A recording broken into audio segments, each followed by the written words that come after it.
Assalamualaikum warahmatullahi wabarakatuh. Perkenalkan, kami dari kelompok 6 yang akan mempresentasikan hasil diskusi kami, yaitu materi Avetere Bata, tidak bertulang belakang. Sebelum itu, perkenalkan, saya Nasalia Kafila.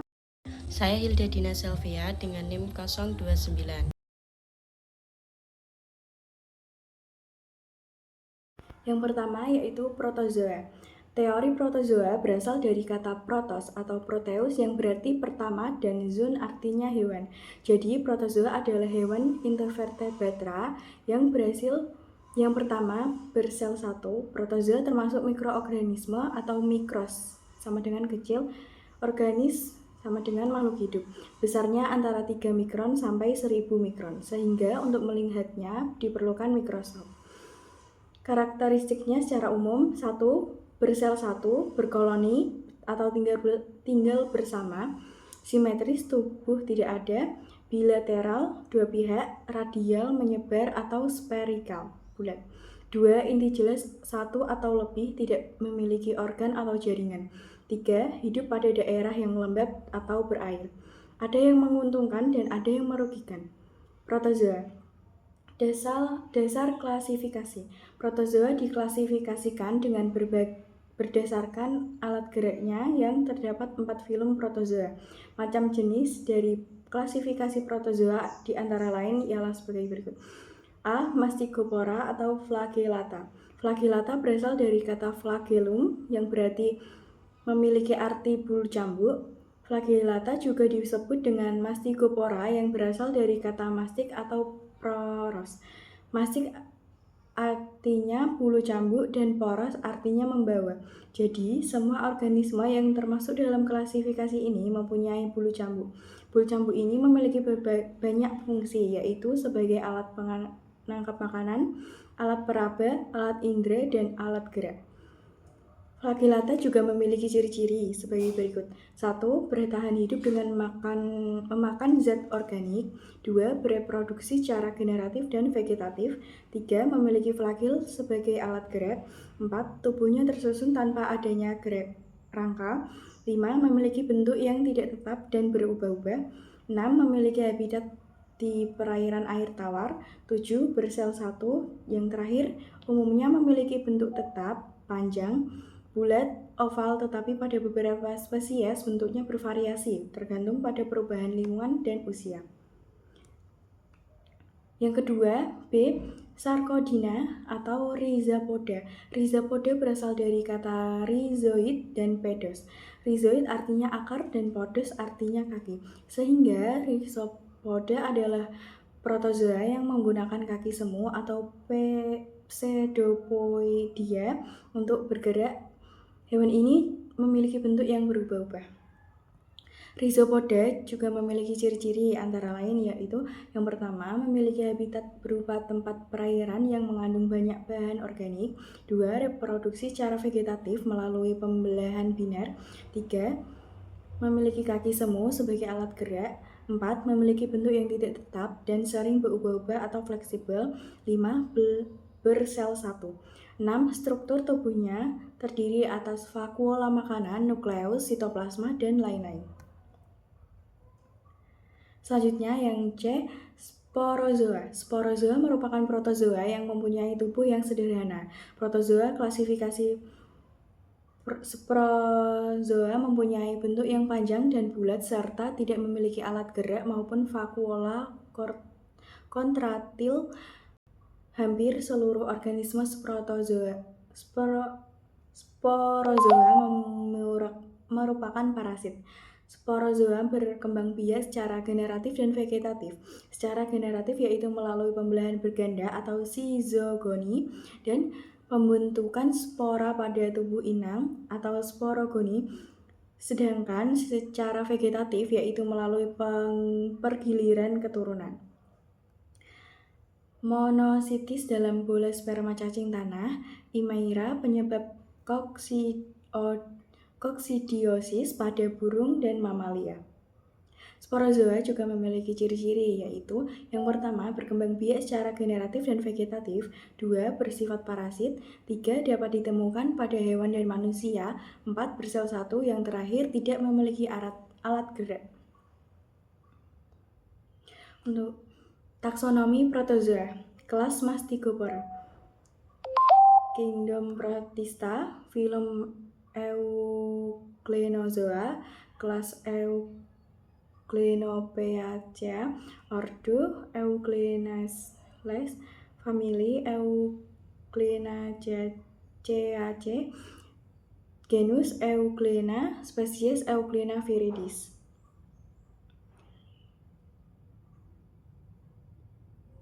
Yang kedua ada contoh dari kelas Rhizapoda, yaitu Kingdom Protista, filum Amoebozoa, kelas Tupulinea, ordo Archelenidae, famili Archelinidae, genus Archela, spesies Archela vulgaris. Untuk contoh gambarnya bisa dilihat ya teman-teman.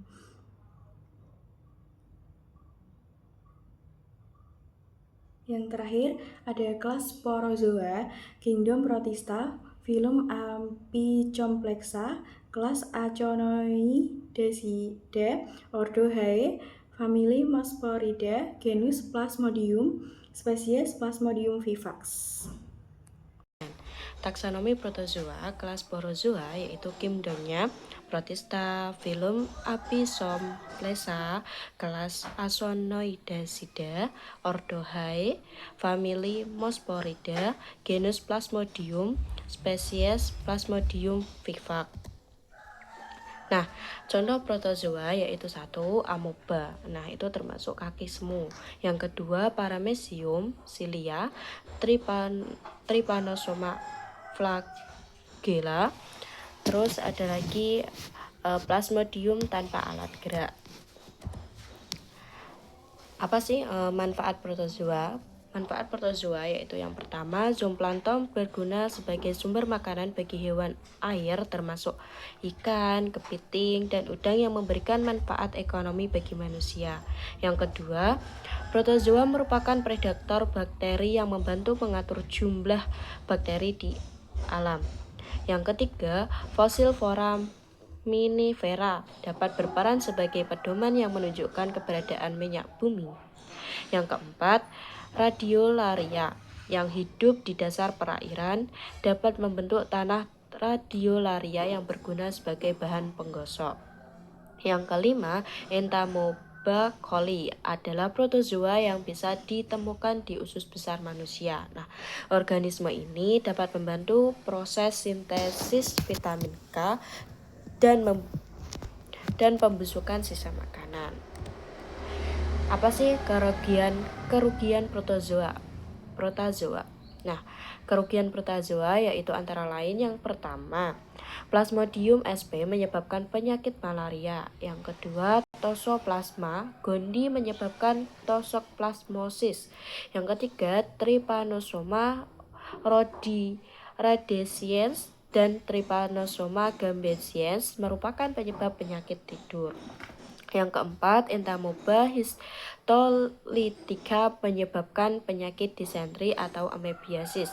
Yang kelima, Leishmania sp menyebabkan penyakit Kala-Azar. Yang keenam, Etenella dapat menyebabkan penyakit desal. NIM saya 2025330021. Ini adalah penyakit yang ditandai dengan gejala diare berdarah tanpa disertai lendir. Yang ketujuh, Entamoeba gingivalis hidup di dalam tubuh manusia sebagai parasit. Nah, organisme ini dapat menyebabkan penyakit gingivitis yang kerusakan pada gusi dan gigi. Yang kedelapan, Trypanosoma cruzi, yaitu protozoa yang menyebabkan penyakit anemia pada anak-anak. Dan yang ke-9, Trypanosoma brucei yang merupakan penyebab penyakit nagana pada hewan ternak. Nah, Porifera. Apa sih porifera? Porifera itu berasal dari kata Latin yang berarti berpori. Nah, atau spon laut atau bunga karang yang disebut juga sebagai sunggu, kampurung atau tasak. Nah, porifera ini adalah organisme multiseluler yang mempunyai banyak pori sehingga air dapat melewatinya. Tubuh mereka ini terdiri dari mesohil yang diapit 2 lapisan tipis sel. Nah, spon memiliki yang tak terspesialisasi atau tidak memiliki tugas khusus dan dapat berubah menjadi tipe sel lain serta dapat berpindah antara lapisan sel utama. Spon ini tidak memiliki sistem saraf, pencernaan maupun sistem peredaran darah. Sebaliknya, sebagian besar mengandalkan aliran air melalui pori-pori tubuh. Nah, mereka ini untuk mendapatkan makanan dan oksigen dan untuk membuat limbah.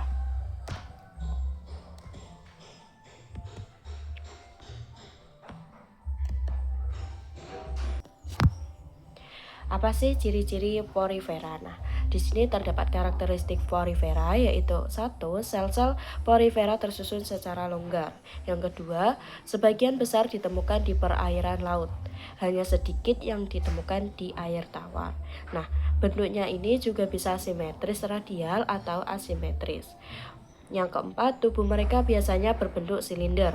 Dan yang kelima, skleroblasma menseresikan spikula, sedangkan serat sponging diseresikan oleh spongioblas. Nah, dasar klasifikasi porifera. Dalam kelompok porifera terdapat 3 kelas utama yaitu Demospongiae, Hesatinellida, dan Calcarea. Yang pertama, Demospongiae adalah kelas porifera yang paling banyak ditemukan dan memiliki spesies yang paling beragam. Nah, spesies Demospongiae hidup di lingkungan air laut, terutama di terumbu karang, pantai yang berbatu, dan terumbu karang yang dangkal. Nah, beberapa spesies Demospongiae ini juga dapat ditemukan di perairan air tawar, memiliki bentuk tubuh yang bervariasi, mulai dari bulat, silinder, hingga berbentuk tanduk. Dan yang kedua, dalam kelompok porifera ini ada Hesatinellida atau juga dikenal dengan sebutan spong kaca. Nah, spong kaca ini adalah kelas porifera yang memiliki tubuh yang kaku dan keras. Hal ini dapat disebabkan adanya serat silikat pada tubuh mereka. Nah, spesies Hesatinellida ini dapat ditemukan di perairan laut yang dalam di bawah kedalaman sekitar 200 meter. Nah, kelas ini memiliki bentuk tubuh yang mirip dengan spesies Demospongiae namun dalam struktur tubuh ini memiliki yang lebih kompleks. Dan yang ketiga adalah Calcarea. Nah, Calcarea ini adalah kelas porifera yang paling kecil dan memiliki tubuh yang berpori kecil-kecil. Nah, spesies Calcarea ini hidup di lingkungan air laut, terutama di perairan yang dangkal. Kelas ini memiliki bentuk tubuh yang sederhana dan biasanya berukuran kecil, hanya beberapa sentimeter saja.